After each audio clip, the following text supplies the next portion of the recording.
Et Mohamed Pilito qui est déjà venu en 2016. C'était la C'est ça. deuxième édition, que c'était aussi l'édition peut-être la plus chaotique, avec 22 artistes. On avait prévu que 2 soirées de concerts. Finalement, on avait eu 3, 4.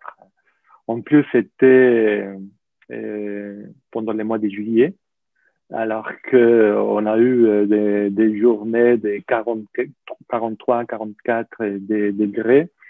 Mais c'était aussi une façon de faire connaître les artistes, qu'est-ce que ça veut dire une oasis, qu'est-ce que ça veut dire aussi l'architecture en terre, parce que vous restiez dans des maisons en terre. Et ensuite, tu as voulu revenir pour l'édition 2020, qui en théorie on allait faire en avril, parce que j'aimerais bien aussi que tu développes après un petit peu ces travaux que tu fais sur les oasis, du point de vue de la sociologie, le problème de la sécheresse, et que tu n'as pas pu faire le mois d'avril parce qu'on n'a pas pu le faire. Mais par contre, après aussi, tu es revenu euh, en septembre, après l'incendie.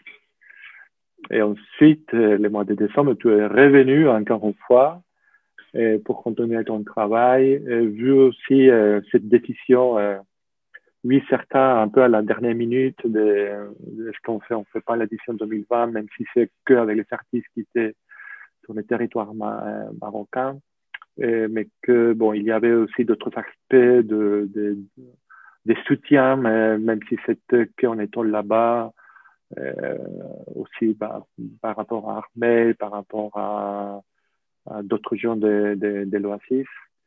Et c'est pour ça que toi, tu as peut-être une vision beaucoup plus large de ceux qui sont venus une fois, bien évidemment, même 2 fois à l'édition précédente. Mais, euh, mais qu'est-ce que tu as vu changer de l'Oasis, aussi de l'idée des caravanes Tirmat J'imagine qu'il y a beaucoup de différences entre 2016 et 2020. Tout à Positif et fait. négatif. Oui, oui, oui, bien sûr, toujours, toujours. Il y a du changement. Quand il se passe 4 ans, il y a des choses qui changent. Tout d'abord, je tiens à rappeler que pour moi, la Caravane Thermale de l'édition 2016, c'était ma première expérience de résidence artistique que je faisais parce que j'étais rentré au Maroc en 2015. Avant, j'avais une autre vie. J'ai fait 2, 3 expositions au Canada. Mais quand je suis rentré au Maroc, je ne connaissais pas du tout la scène artistique et culturelle. Et je me retrouve du jour au lendemain accepté dans cette résidence artistique, cette expérience oasienne. Et d'autant plus que c'était avec une sélection d'artistes confirmés avec qui j'ai pu échanger, j'ai pu comprendre beaucoup de choses. Et pour moi, c'était une révélation, vraiment une révélation, cette expérience-là. Et je pense que la raison pour laquelle je travaille aujourd'hui sur les oasis, c'est cette expérience qui était la première de vie dans une oasis à Tirmert, à rencontrer les gens de Tirmert, à comprendre un peu plus la culture nomade, les réalités des gens qui habitent à l'oasis, les contraintes, l'importance de l'eau. Je crois que le point de l'eau est vital et sans eau, il n'y a absolument rien du tout. Et je pense que c'est resté un peu dans ma tête. Après, il y a eu aussi une fois quand Ahmed m'a contacté pour une histoire de serre de bananier. Du jour au lendemain, apparemment, les habitants de la région de Tirbel se retrouvent entourés de serres de bananier. Le bananier étant un arbre qui consomme beaucoup d'eau. Et si je me rappelle bien, ils avaient contacté les autorités pour comprendre ce qui se passait et ils leur ont expliqué tout simplement que c'est dans le cadre du pont vert. Donc, on a essayé de mobiliser des journalistes pour qu'ils aillent couvrir un peu cette histoire-là. Et finalement, j'ai compris que le journaliste qui était le plus intéressé n'est jamais allé à Tirmalt. J'ai compris que le journaliste, probablement, il a besoin de 2 jours pour aller à Tirmalt, 2 jours pour revenir, 2 ou 3 jours pour essayer de comprendre ce qui se passe, couvrir et écrire. Et j'imagine que ça ne couvre pas forcément le budget auquel il a droit pour faire ce travail-là. Donc, j'ai compris qu'à un certain moment, il fallait vraiment travailler sur les oasis. J'ai commencé à faire des recherches. Et je pense que ça a été repris par le directeur de Greenpeace Middle East and North Africa, mais c'était, je pense, Aïs Arnouch qui avait expliqué que le Maroc avait perdu les 2 tiers de ses oasis durant le dernier siècle. Là, je commence à me poser des questions, à me dire que euh, qu'il fallait faire un travail sur les oasis, qui est un écosystème euh, très fragile, très important pour les routes caravanières, pour la culture de plusieurs oasis ancestrales qui sont importants. Et j'ai commencé à comprendre qu'il y a eu énormément de problèmes entre le stress hydrique, la désertification, la migration vers les villes, la migration vers l'étranger, le changement de l'habitat, l'imposition d'agriculture qui ne sont pas adaptées forcément aux oasis. Et je me suis dit, il n'y a rien de mieux que de recommencer ce travail sur les oasis par cette symbolique-là qui est l'oasis de Tiamat, qui est la première oasis à partir de l'Atlantique pour continuer tout un travail de repérage jusqu'à Figuig. Et donc, je t'avais croisé à Marrakech, je t'en avais parlé brièvement, et j'ai soumis une proposition pensant que le projet allait commencer en avril, avec toi sur place, avec Mbark sur place, avec Arjda Ahmed, que je pouvais avoir vraiment un travail de recherche, des conseils, des partages de documents, etc., et pouvoir bien entamer ce travail. Malheureusement, on n'a pas pu le faire en avril, mais je suis très content d'avoir pu le faire en décembre, sachant que une fois qu'il y a eu l'incendie de Tirmal, euh, j'étais très occupé, donc je voulais aller sur le champ et malheureusement j'avais des choses à faire, c'était pas possible. Mais dès que j'ai eu l'occasion de le faire, je suis allé à Tirmal. On a été vraiment très impressionné par les paysages des palmiers brûlés et par la force de ces habitants qui rapidement et souvent sans l'aide de l'État arrivent à créer des comités, à nettoyer les palmiers, à aider les gens qui ont perdu leur maison, à faire une collecte de fonds pour acheter le bétail pour les gens à qui ils ont perdu des têtes de bétail brûlées. Et donc ça, c'était une dynamique quand même assez incroyable. Et je pense que les habitants de Tirmers ont l'habitude d'avoir des feux. Je sais que depuis 10 ans, il y a eu des feux à répétition, pas de cette ampleur-là, mais qu'il y a eu aussi des inondations en 2014. Et je pense que les inondations, c'est l'une des raisons, probablement l'une des raisons pourquoi il y a eu aujourd'hui Caravane Tirmers. L'idée était d'apporter de la joie, de partager des moments de plaisir avec les jeunes, leur donner confiance en eux. Et voilà, je pense aujourd'hui, c'est des jeunes qui sont très contents de pouvoir avoir des artistes qui viennent de partout à travers le monde, aussi du Maroc, de différentes régions, et que une fois par an, ils sont très très contents d'être avec ces gens-là, d'échanger avec eux, de leur apprendre des choses, d'apprendre des choses eux-mêmes. Et pour moi, c'est une expérience très très riche. Et d'ailleurs, je pense retourner à Tirmel, continuer mon projet. Et pour moi, Caravane Tirmel continue, même si vous n'êtes pas là, je retournerai sur place. C'est la famille, je suis toujours très bien reçu là-bas. Et je pense que mon projet, qui sortira probablement dans un an et demi, permettra de sensibiliser par rapport aux questions de difficultés qu'on retrouve aujourd'hui au niveau des oasis marocaines. Oui, comme tu as dit, ça c'est un des propos de Caravan Mart. Ce n'est pas que de faire découvrir qu'est-ce que c'est une oasis ou qu'est-ce que ça peut être le désert, mais aussi de montrer quelles sont les possibilités pour les artistes de pouvoir entamer d'autres types de recherches dans d'autres zones désertiques du Maroc. Comme tu as dit, ce projet de Soasis va t'amener de l'Atlantique à Guilmim jusqu'au Figuig. Et il y a des artistes qui continuent bien évidemment à développer son travail. Je vais nommer Ardal, Bouchichi. Il y a d'autres comme Khadija, Labiad aussi, qui est de la région. Parfois, il s'agit des artistes qui ont leur origine dans ce côté-là. Mais moi aussi, personnellement, en tant qu'architecte, même si ça fait déjà 10 ans que je viens régulièrement à Tirmart, et même s'il y a d'autres oasis qui sont plus grands, plus beaux, qui ont une architecture beaucoup plus impressionnante, moi, je suis conscient de cette importance que Tirmart et notamment Nun Lamta a eu par rapport à l'histoire. Et à chaque fois, je sais d'approfondir, que ce soit aussi sur la vie des nomades, que ce soit sur la culture hassani, sur la tribu azouavite, et que cela nous amène même en Mauritanie, et peut-être à notre événement comme Caravan Wadan, Mais par rapport à la question de l'incendie, ça ouvre d'autres perspectives aussi qui ne sont pas liées forcément ni à l'architecture, ni à l'art, ni à la culture, que tu as nommé aussi cette capacité de communauté, bien évidemment autour d'une tribu, pour pouvoir s'organiser, pour pouvoir gérer une catastrophe. Et même si avais déjà vécu ça en 2014 avec les inondations, moi, je suis toujours, j'hallucine toujours avec ce comportement et ce sentiment de communauté. Et j'aimerais bien même lancer des pistes de recherche pour les sociologues, même pour les politologues, à savoir qu'est-ce qu'on pourrait apprendre aujourd'hui dans la gouvernance d'une ville, d'une commune, d'une région, d'un pays, de la gouvernance des tribus. Que bien évidemment, il y a des aspects un peu négatifs. Et dans certains cas, c'est un blocage, cette mentalité tribale peut bloquer l'action du gouvernement, que ce soit régional ou global, ou étatal. Mais il y a aussi énormément de choses à apprendre, c'est-à-dire que les tribus, ce n'est pas quelque chose de négatif, il y a énormément de choses positives qu'on voit très souvent à Tirmat, qu'on devrait appliquer dans la gouvernance, dans la politique, à plusieurs niveaux au Maroc, en commençant par le sud, non?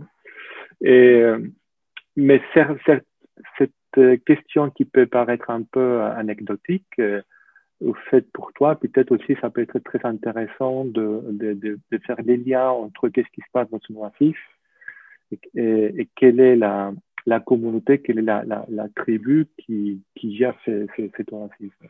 Parce que c'est parfois dans les oasis, il y a des problèmes entre les tribus et que finalement arrive aussi à des problèmes avec à la wilaya.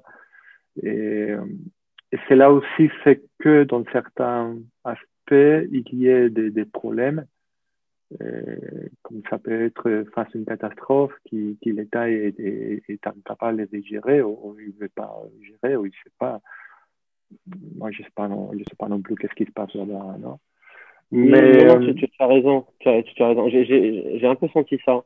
De toutes les façons, quand tu te balades dans l'oasis de Tirmat, il n'y a aucune présence de l'État, l'État-nation, tout ce qu'il peut apporter à part l'électricité, etc.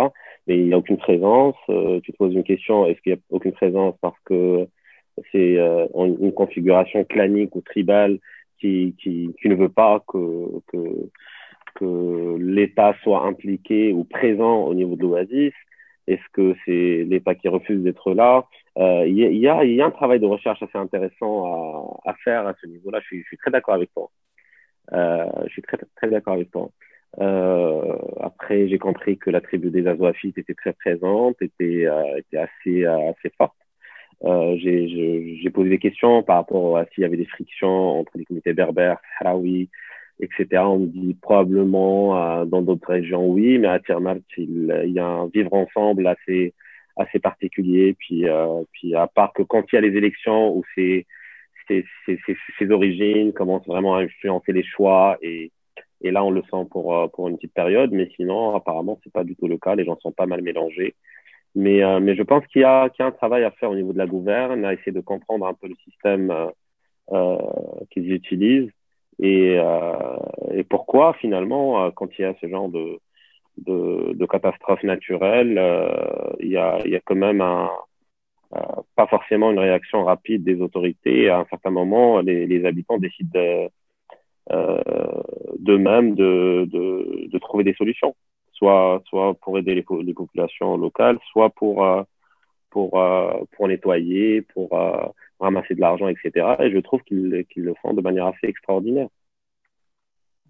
En plus, avec l'incendie, bon, Ahmed il me racontait qu'eux, ils étaient un peu surpris, non pas de la réaction des Zavadis qui habitent dans d'autres villes du Maroc ou même en Europe, qui sont déjà l'habitude d'être très, très, très solidaires et à chaque fois qu'il y a un problème avec un membre de la tribu, mais aussi parce qu'ils ont reçu des représentants d'autres tribus, des territoires de alentours de Tilma, les Ait Oussa, de Zag, des Assa qui sont venus, mais aussi des représentants de la Confédération Tekna. Et pour eux, c'était aussi très intéressant de voir cette solidarité d'autres tribus, parce que normalement, on pense qu'il y a toujours des conflits entre tribus, non? Et ça, tu vois, encore une fois, Tirmal peut montrer qu'il y a notre voie à travers cette solidarité qui doit commencer par la compréhension de l'autre, non? Et pour moi, c'est incroyable de voir cette méconnaissance qu'il y a déjà entre l'Europe et les pays arabes, notamment entre l'Espagne et le Maroc, mais aussi qu'il y a entre le Maroc central, si on peut dire comme ça, le Maroc du Nord par rapport le Maroc du Sud, le Maroc des oasis, par rapport au fonctionnement aussi de ce type de territoire, non? Et parfois, je me pose la question aussi, qu'est-ce qu'on pourrait faire en tant que caravantirmat par rapport à ces questions, non? Et c'est pour ça que, de certaines façons, c'est très intéressant de voir des artistes comme toi avec ton implication, que puissent, pas que tu es concentré sur Tirmat, mais aussi de connecter Tirmat avec qu'est-ce qui se passe, ou de les mettre en rapport avec qu'est-ce qui se passe dans d'autres oasis. Alors, je sais pas maintenant, dans ton planning, qu'est-ce que de tes recherches, quelles sont les pistes que tu vas suivre par rapport aux oasis? Ouais, moi, pour le moment, je me suis vraiment concentré sur le disque de Tirmat parce que la dernière fois, j'ai fait Tirmat, Aqa, Tata, Zagora, Mohamed Ridlan. Et je sens qu'il y a quelque chose de très particulier, probablement parce que j'ai Ahmed à Tirmat et les rencontres que j'ai faites au fur et à mesure des fois que j'ai visité Tirmat, il se passe quelque chose. Je commence à avoir la confiance des habitants. Je commence à développer des relations interpersonnelles et mon travail, comme tu le sais très bien, est basé sur ce genre de connexion avec l'humain. La première fois, j'étais très impressionné par les paysages, donc je me suis vraiment concentré sur les maisons brûlées, sur l'oasis. J'ai pas envie de rendre beau ce qui est dramatique, mais je veux dire qu'il y a une esthétique quand même assez impressionnante de ces palmiers qui sont brûlés. Et donc, je dirais que la première visite était vraiment me concentrer sur cela pour mon projet personnel. Après, pour tel quel, on a décidé de faire un article. Et donc là, c'est un propos qui est complètement différent. C'est un photoreportage pour aussi montrer des photos de ce qui s'est passé et notamment écrire un article que j'espère était de qualité pour mettre en exergue un peu la situation et expliquer plusieurs éléments. Et ensuite, quand je suis revenu, j'ai essayé de me concentrer vraiment sur l'aspect humain. Donc, c'est des rencontres que j'ai faites, de nouvelles rencontres que j'ai faites grâce à Caravan Tirmal. Et du coup, je vais revenir et développer un travail beaucoup plus profond sur ces relations que j'ai avec quelques habitants. Ensuite, il y a un aspect assez important pour ce projet-là, qui est un aspect éducatif. Suite à cette expérience-là, que j'ai évoqué tout à l'heure, du journaliste qui devait aller, qui n'est jamais allé, je me suis dit que ça serait bien de développer un programme d'éducation à l'image.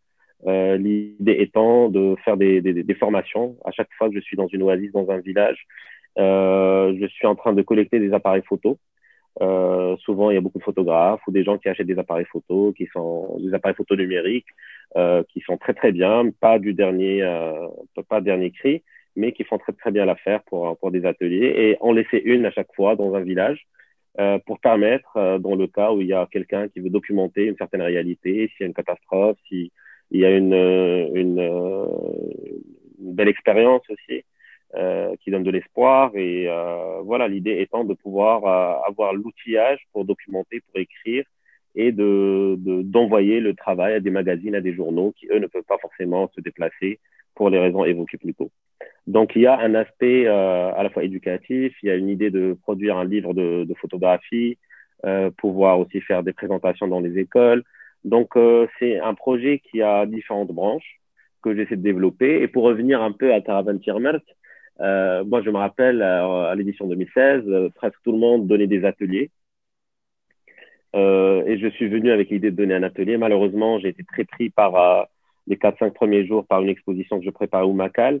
Et par la suite, on a essayé une petite tentative d'avoir des enfants pour un atelier. Finalement, personne n'est venu. Mais ce que j'ai trouvé, c'est que c'était assez incroyable que, avec toutes ces années où moi j'ai pas assisté, que j'ai senti que la réaction ou l'idée de faire des ateliers avec des enfants était, en tout cas pour cette édition-là, n'était pas aussi présente que l'édition à laquelle j'ai participé. Et par la suite, j'ai suivi qu'il y a eu plusieurs artistes qui ont donné des ateliers aussi. Mais moi, j'ai trouvé cette idée-là que les artistes, à la fois, travaillent sur leur recherche, leur démarche artistique et produire des œuvres, que ce soit éphémères ou pas, que c'est important aussi de donner des ateliers, de planter des graines, d'apprendre des choses à ces enfants-là. Et je pense que ça serait bien de pouvoir accentuer ça, n'obliger personne, parce que je sais comment tu fais ce travail-là, de dire aux gens, vous pouvez y aller, vivre l'expérience, vous pouvez faire votre recherche, vous pouvez ne rien faire. Je trouve cette flexibilité juste incroyable parce que tu n'imposes rien à personne. Et c'est là où il se passe des choses, c'est là où ça devient très intéressant quand il n'y a pas forcément une pression. Mais je pense que l'aspect éducatif par rapport aux enfants de Tirmer est quand même quelque chose, moi, qui m'a énormément touché et que je pense que ça serait un élément important à garder. Et bon, comme tu sais, dans cette dernière édition, on a décidé de passer des ateliers pour la question du virus, pour tenir la population locale un peu à l'écart de tous les artistes qui sont venus de plusieurs villes. Mais il y a eu certains maires qui ont dit non, mais je ne veux pas laisser mes enfants. Même Ahmed m'avait raconté que lorsque vous êtes partis les 2 journées dans le désert, ils ont croisé des nomades, ils ne voulaient pas qu'ils s'approchent trop. Mais Ouais. c'est dommage, mais ça, c'est un aspect récurrent quand je parle avec tous les artistes maintenant oui, comme tu disais, de l'importance de faire des ateliers et surtout nous, on a vu des enfants et des gens, comment ils ont participé avec nous, certains même avant la première édition de Carnaval d'Irmat. Je parle d'Elias et de Ali qui ont fait déjà des ateliers avec Rachid Touni en 2013.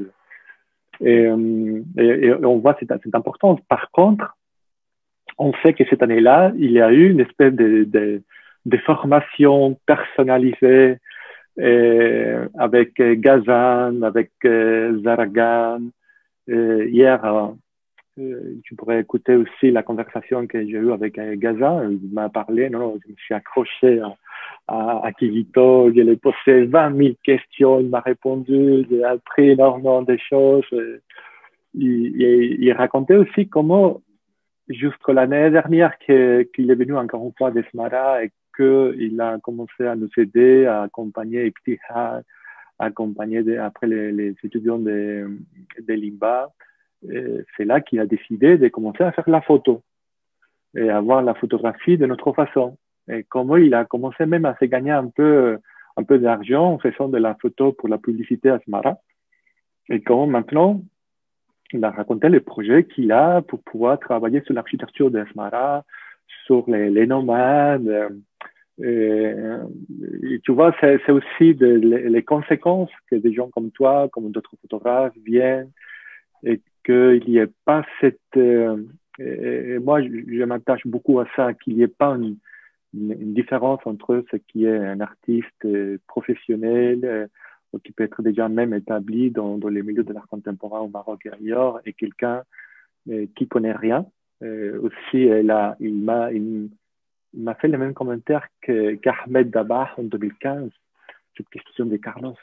Qu'est-ce que c'est l'art contemporain? On parle d'art contemporain, mais je ne comprends rien. Moi, on m'a parlé à l'école de l'art, on m'a parlé de la peinture, mais la photo, la vidéo, les installations, c'est quoi ça? Et un jour, si je répète, il va falloir faire les témoignages de tous ces enfants, de tous ces gens Et grâce aux artistes, grâce à ce qui se passe à Tirma pendant Caravan Tirma et en dehors de Caravan Tirma, avec les visites que vous faites, pour moi, c'est vraiment assez impressionnant, non? Et à un moment Non, donné, jamais, c'est clair. pour moi, puisque très peu d'artistes arrivent à développer un travail sur place, comme tu sais très bien, on ne les demande pas. Mais si je dois faire un bilan de ces déjà 6 éditions de Caravan Terma, pour moi, l'aspect duquel je serais le plus fier, ça serait précisément l'impact que tout ça a eu dans certaines personnes. Et je ne parle pas d'une personne, il peut y avoir peut-être 10, 15 personnes qui ont été vraiment touchées par la pression des artistes. Hein. Et ça, il faut aussi remercier à tous ces artistes qui viennent avec aussi cette idée de partage, de connaissances, d'expérience, parce que tu sais très bien aussi que certains artistes, ils préfèrent garder l'écart, ils préfèrent garder ses connaissances, ses contacts pour eux-mêmes. Et pour moi aussi, c'est magnifique de voir cette aussi solidarité un peu du côté artistique que vous déployez à Tirmat, non? Ouais, même je pense avoir discuté avec les différents artistes qui ont fait Caravan Channel. Tout le monde a eu un impact très fort par rapport à la fois à sa démarche, à cette expérience-là qui est incroyable. Moi, j'ai senti un flottement de temps. À un certain moment, je savais plus si j'avais passé 2 jours ou 5 jours ou 15 jours. Tu commences vraiment à relativiser les choses et à te dire, à comparer ta vie de tous les jours avec la vie des habitants de l'Oasis. Et tu sens une ambiance très paisible, très joyeuse malgré toutes les difficultés. Et aussi, ça te rappelle un peu ces valeurs importantes de la culture marocaine quand on est en train de perdre dans des villes. Tu marches dans la rue comme ça, tu rencontres quelqu'un, il te dit bonjour, qu'est-ce que tu fais? Je photographie, viens prendre un thé chez moi, tu manges chez lui, tout le monde t'invite. Euh, c'est juste incroyable que les gens soient aussi disponibles, aussi accueillants, aussi hospitaliers, aussi curieux de ce que tu peux faire. Et pour moi, c'est toujours un plaisir de revenir sur place et de pouvoir apprendre de nouvelles choses. Donc, je pense à un certain moment, les artistes eux-mêmes se disent on prend tellement de choses d'ici, on a besoin d'aussi donner des choses. Et ça, c'est un aspect qui, par exemple, moi, dans ma démarche, devient de plus en plus important parce que je pense que souvent les photographes, quand ils vont dans des endroits, ils traînent beaucoup des gens, ils donnent rien. Et donc là, à chaque fois que j'ai la possibilité d'aider d'une manière ou d'une autre, j'essaie de le faire. Parce que je me dis, voilà, c'est pas forcément, ça va pas dans un sens, mais ça va dans les deux sens, en espérant que c'est assez pour les personnes avec qui on peut partager. Mais c'est vrai que quand j'ai pas eu les enfants pour l'atelier, je me suis concentré sur Hassan qui effectivement m'a posé énormément de questions. Puis il pensait que ça me dérangeait au début. Je lui ai dit non, tu me poses autant de questions que tu veux. Je suis là pour ça. Ça me fait plaisir de voir des gens qui sont motivés, qui ont de l'ambition, qui veulent faire des choses. Et je lui ai expliqué que le fait qu'il soit à Smara n'est pas forcément une mauvaise chose, au contraire, c'est une meilleure chose que d'être à Casablanca, Marrakech ou Rabat, parce qu'il va pouvoir exprimer, montrer un aspect du Maroc que très peu de gens connaissent. Je dis, moi, je ne suis jamais allé à Smara, je ne connais pas du tout de quoi ça a l'air, et je pense que ça pourrait être intéressant de trouver les histoires qu'il faut raconter, à la fois un public marocain, africain, arabe, étranger, et je pense quelqu'un de très intelligent qui a toutes les capacités pour le faire. Et je lui ai expliqué que j'étais disponible à faire un suivi avec lui sur son projet, qu'il pouvait me contacter quand il voulait. Et pour moi, c'est extrêmement important de pouvoir aussi rendre à la photographie ce qu'elle me permet aujourd'hui de vivre et de pouvoir le partager avec une jeunesse marocaine qui n'a pas forcément accès à de vraies formations, à l'éducation à l'image au Maroc, parce qu'il n'y en a pas du tout. Et, et quel est ton sentiment? Parce que aussi, en parlant avec plusieurs artistes, et puis aussi, c'est notre expérience alors de faire l'appel à la candidature. Et par rapport à, moi, je le sens comme ça, il manque de curiosité de la part notamment des artistes marocains et ce n'est pas que envers Caravantirman, mais envers les déserts, les troncs de sud. Est-ce que, moi, en plus, je sais que cette photo, déjà, on peut le dire mythique, que tu avais fait en 2016 avec les enfants qui attendaient l'atelier des danses contemporaines de l'Irakien à Mara Bourgerat, qu'il a fait cette photo, peut-être qu'il a fait déjà les tours du monde. Et est-ce que les gens avaient la curiosité à partir de cette photo, d'autres photos de ton travail au sud, de montrer la curiosité sur ce type de culture, ces territoires, ces gens-là C'est une très bonne question, Carlos. Écoute, c'est assez incroyable le manque de connaissance de la majorité des Marocains par rapport à la culture du désert, par rapport au désert. Je pense qu'en Balk, on parle très bien quand il parle de khala, le vide. Et le désert, il est vraiment relié à ce vide-là, à l'absence de tout.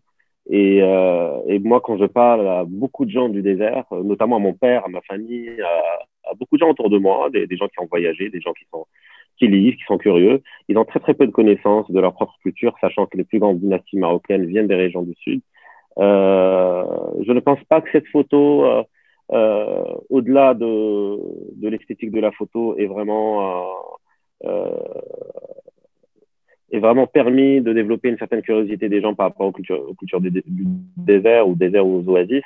Mais j'espère ce travail-là que je suis en train de faire en ce moment pourrait le faire parce qu'il est beaucoup plus abouti, parce que là, cette photo, elle est dans le cadre de juste quelques photos que j'ai prises, des portraits des artistes, etc. Donc, c'est pas un travail réfléchi, abouti, de recherche et tout, alors que celui-là, c'est plutôt un travail sur le changement climatique, l'impact humain sur les oasis. Et donc là, je pense c'est un investissement beaucoup plus lent.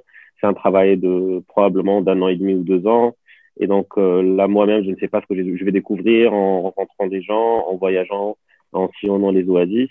Mais l'idée est de pouvoir vraiment avoir un travail impactant qui pourrait avoir assez d'informations pour pouvoir vraiment titiller la curiosité des gens et les encourager à les visiter. Hier, il y a 2 jours, moi, j'avais déjà fait une collaboration avec Aziza Chaouni. Je sais pas si tu la connais, architecte, ingénieur civil, qui m'a expliqué lors d'un déjeuner qu'elle faisait tout un travail sur les régions du Sud, sur les projets touristiques d'écotourisme et qu'il y avait beaucoup de choses à faire. Elle connaît très bien Tirmel, elle connaît très bien plein d'autres endroits que moi je connais pas. Je pense que ça fait une dizaine d'années qu'elle travaille sur la région. Et d'ailleurs, je pense que ça serait bien de pouvoir la connecter à Caravan Tirmel, à Arjdal, à Mbaret, à toi.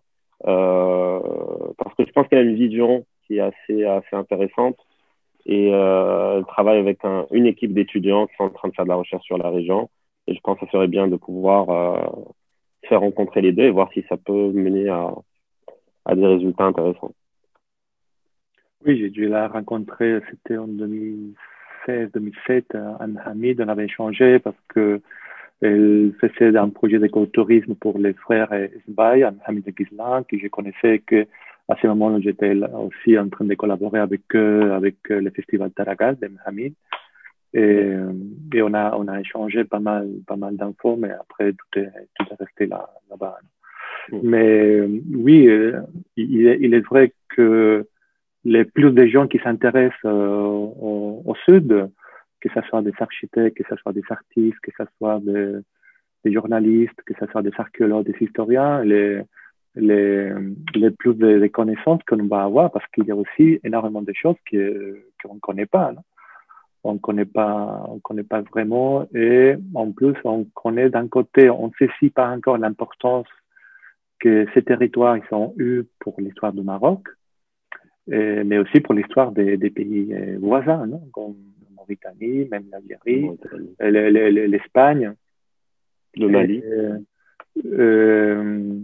Mais ce n'est pas que d'un point de vue historique. Moi, je pense, je suis sûr certain que la contemporanéité de développement des territoires, des aménagements des territoires dans le monde, il faudrait se baser sur les oasis. penser de comment dans la vallée du Dra, 300 000 personnes peuvent créer des palmeraies et des villes qu'avec les matériaux qu'ils trouvent sur place, c'est-à-dire la terre, l'eau et les bois. Aujourd'hui, tu poses ces questions-là dans n'importe quelle ville, marocaine ou pas, il paraissait vraiment invraisemblable. C'est-à-dire, c'est inimaginable ce qu'ils ont fait là-bas. Mais il y a aussi cette problématique de la vision qu'on a de ces oasis comme des espaces que les gens abandonnent, qui n'ont pas d'intérêt, qui appartiennent plutôt au passé, tandis que pour moi, ça c'est la contemporanéité.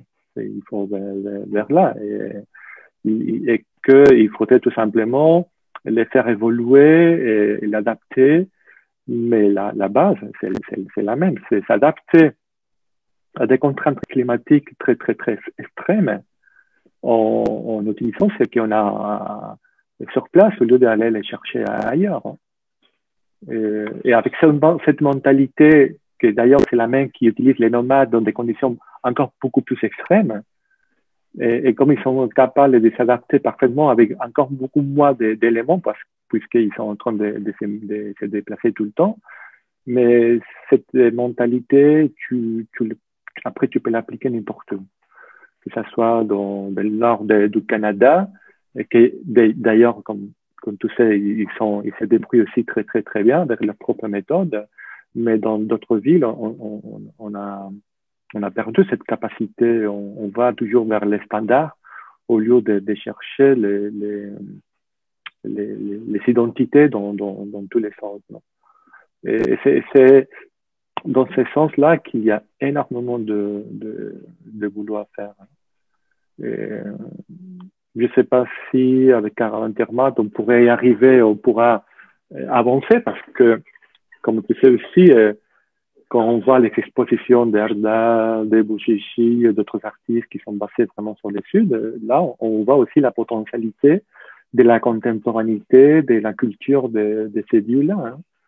Même si après, des chercheurs, certains commissaires, des collectionneurs, ils n'aiment pas rentrer dans les détails et aller plus loin, aller dans ce territoire-là, dans ces cultures-là pour se comprendre. Peut-être qu'ils gardent l'aspect esthétique et c'est tout. Mais là, il y a un boulot aussi que vous faites, chacun de vous, à chaque fois que vous commencez, que vous faites des projets où il y a une base, où il y a une graine qui a été qui est dans quelque part dans le désert, parce que aussi parfois c'est pas évident je suis content aussi que tu parles de qu'est-ce que ça signifie aussi Tirma, Caravane Tirma pour ton travail, parce que il s'agit pas que voilà, c'est un travail fait à Tirma, non, Tirma a pu changer, comme cela a changé à moi aussi la façon de voir. Non, absolument. Je ne serais pas en train de faire ce travail aujourd'hui sur les oasis s'il n'y avait pas cette première résidence à Caravane Tirma en 2016. Parce que c'était un monde qui m'était complètement étranger. Je suis allé à Mohamed, je suis allé à Merzouga, comme plein de gens font pour le tourisme, mais après, on n'a pas le temps de bien saisir un peu toute la dimension de la vie dans l'oasis, l'importance de l'eau. Moi, juste savoir que les villageois, genre, ils font des réunions, ils vont voir la Hine, ils se déplacent, ils disent il y avait plus d'eau avant, ils essaient de prouver qu'il s'il n'y a plus d'eau, il n'y a plus rien. Et cet équilibre-là sur lequel est basé l'oasis entre la qualité de la terre, la quantité de l'eau et le microclimat régi par les palmiers dattiers, c'est toute leur vie. Et s'il n'y a plus d'eau, il n'y a plus rien. Si les palmiers ont le bayoud ou si toute la palmeraie est brûlée, ça change toute la donne. Et donc là, tu arrives jusqu'à quel point on n'est plus en contact avec la nature. Par exemple aussi, moi, un truc qui serait pour moi très intéressant, c'est de pouvoir aussi, et je pense quand vous faites Rafila, quand vous marchez dans le désert, vous avez plus droit à ça que quand tu es probablement à Tirmer. Mais ces gens-là qui arrivent à savoir qu'il y a une tempête qui arrive dans une journée, dans une moitié de journée, à avoir une idée sur la météo du jour d'après, pouvoir retrouver les chemins, les retracer, etc. Et la possibilité de lire si on veut, les indicateurs de la nature par rapport au chemin, par rapport à la météo, par rapport à tout ça. Et pour moi, ça c'est extrêmement fascinant. Les plantes, on ne connaît pas les plantes. Moi, aujourd'hui, je dois connaître une vingtaine ou une trentaine de plantes. Alors, ces gens-là connaissent des centaines de plantes, chacune, elle sert à quoi exactement, et tout ça. Et je pense que ce patrimoine-là, on le perd avec la vie, si tu veux, la vie urbaine dans un monde capitaliste. Et que pour moi, aujourd'hui, je pense que les gens ont beaucoup réalisé avec ce qui s'est passé avec le coronavirus, le confinement, etc., que probablement aujourd'hui, le meilleur endroit où vivre, c'est la campagne. Et si les choses continuent comme ça, il va falloir aussi se remettre en question par rapport à comment on évolue en tant qu'être humain. Et que finalement, cette manière de vivre dans les oasis, de manière très écologique, avec les choses qu'on a entre les mains, qui sont naturelles et tout, est finalement l'idéal type d'une vie saine et équilibrée. Moi, je te conseille, si tu veux vraiment comprendre les oasis, il faut aussi un regard extérieur. Quand je parle de regard extérieur, ça veut dire que il faut voir qu'est-ce qui se passe entre les oasis ou en dehors des oasis. Et là, la clé, c'est les nomades. Et moi, j'ai vécu aussi cette expérience. Au début, je m'intéressais à l'architecture des oasis, ensuite aux oasis. Et après, quand j'ai vu qu'en dehors des oasis, il y a aussi des gens qui habitent, et je ne savais pas que c'était vraiment possible encore aujourd'hui. Et c'est là que j'ai commencé à rencontrer des nomades, qu'après j'ai envie de commencer à faire Kafila précisément aussi pour parcourir cet espace entre oasis. Et c'est là que les oasis, j'ai eu une vision, je dirais pas complètement différente, mais beaucoup plus complet de contexte, non? Et jusqu'au point que on a cette idée que l'oasis c'est un lieu où tu arrives et tu es sauvé, tu es protégé de vent, de sable, que tu vas avoir des choses à manger, à boire. Mais après, la distance est vitale entre un nomade et une oasis. Oui, il est là, mais il y a toujours, je préfère les voir de loin. C'est aussi un rapport très, très, très intéressant de dire, de faire des achats, faire des échanges, mais je reste à l'extérieur, non?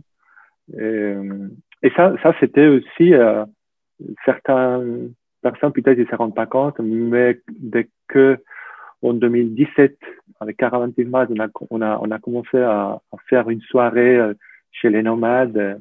Ensuite, on a fait deux. Et maintenant, encore une fois, on a préféré rester à l'écart des nomades. Mais je pense aussi que l'idée, c'était ça aussi de donner un aperçu de qu'est-ce que ça peut être la vie si ce n'est pas la vie des nomades, au moins la vie en dehors des oasis. Je sais pas pour toi, est-ce que tu avais déjà dormi comme ça dans des khaïmas au milieu du désert ou... Non, ça c'était là. Ben, j'ai fait le bivouac touristique comme je t'ai raconté plus tôt, mais ça compte pas. Et, ouais, Merzouga et Hamid surtout. Très très beau ciel, mais c'est pas la même expérience d'acheter une chèvre, de l'égorger, de la cuisiner, de pétrir le pain, d'être au milieu de nulle part dans cette forêt magnifique d'acacia. Et je pense que ces 2 jours-là passés là-bas, c'était juste incroyable pour tout le monde. Et je pense que ça, c'est un élément ajouté à Caravan Firmed qui a carrément sa place. Vivre comme ça au milieu de nulle part, survivre avec ce qu'on ramène et pouvoir vivre une expérience comme ça n'a pas de prix. Ça n'a vraiment pas de prix. Et c'est là où tu réalises que les choses les plus importantes de la vie, c'est des choses qui ne sont pas forcément les plus chères, et que être avec des personnes tellement sympathiques, tellement humaines, tellement là pour s'assurer que tu as besoin de rien, que tu es content, pour moi, c'est la plus grande satisfaction. Et honnêtement, que ce soit les différents bénévoles, / Slama, Hassan, Hicham, Ahmed, il rend cette expérience encore plus magnifique qu'elle l'est déjà. Donc, bravo vraiment à toute l'équipe. Tu sais, pendant les confinements, on faisait des vidéoconférences avec pas mal des amis de la culture au Maroc. Et tandis que la plupart disaient, qu'est-ce qu'on va faire maintenant? C'est la catastrophe économique. Maintenant, il n'y aura pas de bourse, il n'y aura pas de projets culturels de la part des Européens, de la part du Maroc. On ne sait pas comment on va faire. Et Carlos, vous allez faire comment avec Stigmat? Mais nous, on va continuer pareil. Jamais on a eu des subventions. Alors, s'il n'y a pas maintenant, on fait où faut. On n'est pas affecté. Nous, on fait pareil, confinement ou pas. Non, c'est incroyable. Et au fait aussi, bon, ces questions de rester dans le Haïma, oui, d'un côté, il est né de cette envie de partager qu'est-ce que ça veut dire être au milieu de là. Mais je peux te dire que l'édition 2019, à cause de manque vraiment d'argent même entre nous, on s'est dit, bon, on peut plus payer dans une maison d'hôtes, même s'il y avait un ou deux artistes. Et si jamais on ne peut pas, on prend des Haïma et on reste toute la semaine dehors. Et comme ça, on ne doit pas payer ces 2 ou 3 chambres de maison d'hôtes parce que tout le monde ne rentre pas chez Ahmed. Et Arda, il était prêt à dire, je vous achète des Haïma qui font les femmes de marché de Guelmim, j'achète 3, 4, 5. Et comme ça, vous pouvez rester là-bas. Et il y en a. Et même pour cette édition, on avait évoqué cette possibilité, mais d'un côté, c'est un peu risqué parce qu'il peut y avoir toujours de la pluie.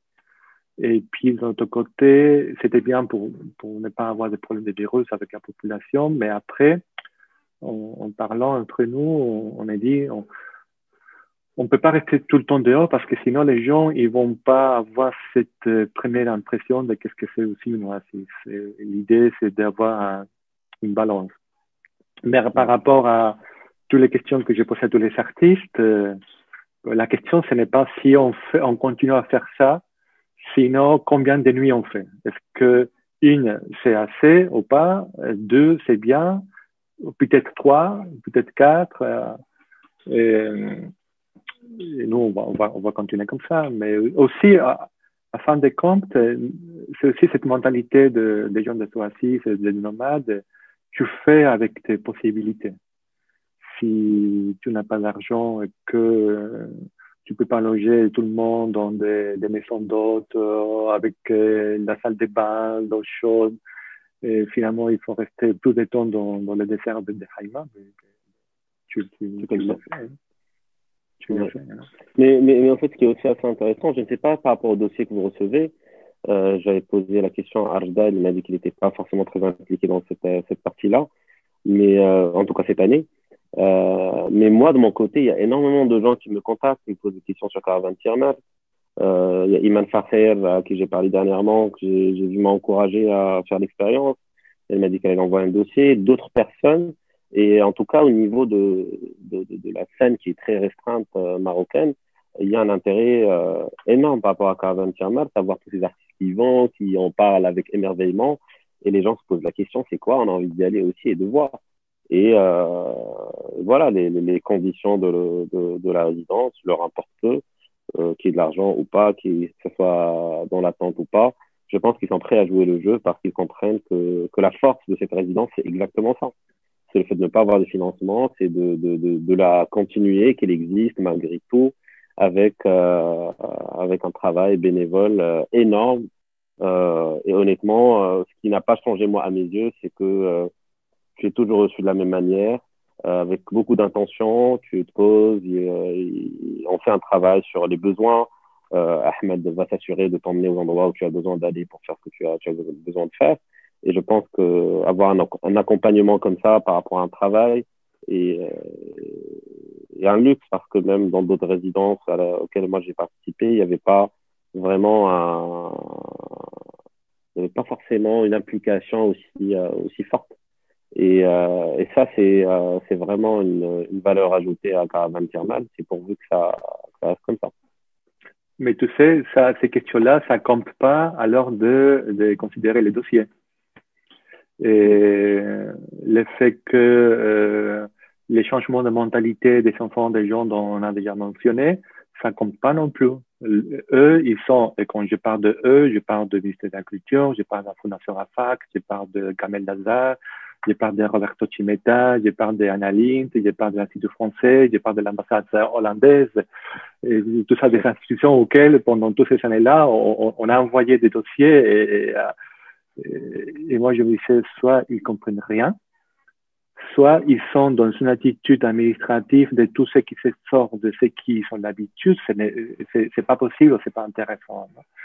Et là, dans la plupart des cas, on n'était pas retenu tout simplement parce qu'on n'a pas une structure permanente. Et comme si on pouvait avoir une structure permanente à Rabat et à Tirmar de la même façon, où ce sont des conditions complètement différentes. Et ça, c'est le problème de l'administration qui n'est pas flexible et qui ne comprend pas qu'il peut avoir une différente réalité et un impact, si ce n'est plus important.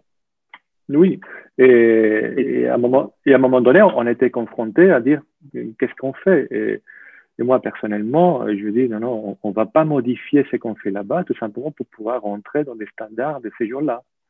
Et non. On va continuer avec la région, la Provence. Et là, il y a d'autres types de problématiques. Mais je me suis dit, non, il faut garder notre identité en tant que proposition que nous faisons. Et puis, par rapport à tout cet intérêt, je peux te dire que l'appel à la candidature, ça finit dans 12 jours et demi déjà. Et pour l'instant, on n'a que 8 candidatures. Ah, c'est drôle. Donc, vraiment, des artistes et des artistes, il n'y a que 3 ou 4. L'année dernière, on a eu 25, mais l'année précédente, on a eu 10, 11, et encore une fois, la moitié, c'était des amateurs, des gens qui n'avaient pas vraiment les niveaux. C'est-à-dire que, c'est pour ça que quand je parle aussi de cet intérêt, et même, et je sais qu'on parle beaucoup de caravane de maths, mais les gens, ils n'arrivent pas je sais pas, à s'élancer pour venir, pour voir qu'est-ce que ça donne. Il n'y a pas vraiment une curiosité. Hein. Mais au moins, on est sûr que c'est qu'il vient, ils sont vraiment, vraiment intéressés et ouverts à passer des nuits dans des haïmas et à ne pas savoir parce qu'on n'a pas un programme. En fait, parfois, on improvise en fonction de vent, de la pluie, en fonction de la chaleur, et on s'adapte, non? C'est drôle, mais moi, j'ai vraiment l'impression que vous recevez beaucoup, beaucoup plus de dossiers et que la sélection était difficile. D'accord. Donc, les gens en parlent, mais voilà, mais ça c'est un problème qui est très récurrent au Maroc, c'est que les gens disent, parlent, veulent faire des choses, mais ne passent pas à l'action. Pour différentes raisons qu'on va pas entrer dans les détails. Mais c'est vrai que les gens disent, montrent de l'intérêt, et puis après, quand il s'agit de se poser, d'envoyer un dossier, ça prend 10 minutes, que vous avez fait en sorte que le dossier soit très simple. Mais ouais, c'est drôle. Moi, je pensais que l'appel à projet était déjà fini. Donc, je vais probablement poster un post sur Facebook pour rappeler aux gens qu'il reste 2 jours et demi. Et ça m'a fait vraiment plaisir d'échanger avec toi sur Caravan TML. Cette dernière édition a été pour moi vraiment très, très incroyable. Et ça m'a permis vraiment de continuer mon projet, de pouvoir avoir accès à des gens, surtout finalement les gens qui nous ont accompagnés durant la résidence, qui sont devenus d'une certaine manière un peu des gens sur lesquels j'ai envie de continuer à travailler. Donc pour cela, je te remercie beaucoup, ainsi que tous les autres membres de l'équipe de Caravan Tirmal. Et je veux, la prochaine fois que tu décides de marcher entre différentes oasis, dans tes parcours que tu traces souvent, je pense que j'aimerais bien le faire. J'aimerais bien voir un peu ce qui se passe entre les oasis, rencontrer les nomades et essayer d'en apprendre davantage sur la vie dans la région. D'accord. En tout cas, on on restera en contact pour échanger encore plus sur les oasis. Je te donnerai encore plus d'infos. Et merci aussi, merci à toi pour ton implication et pour ta solidarité aussi envers les gens. On se croisera quelque part. Merci. Je l'espère très, très bientôt. Merci beaucoup, Carlos.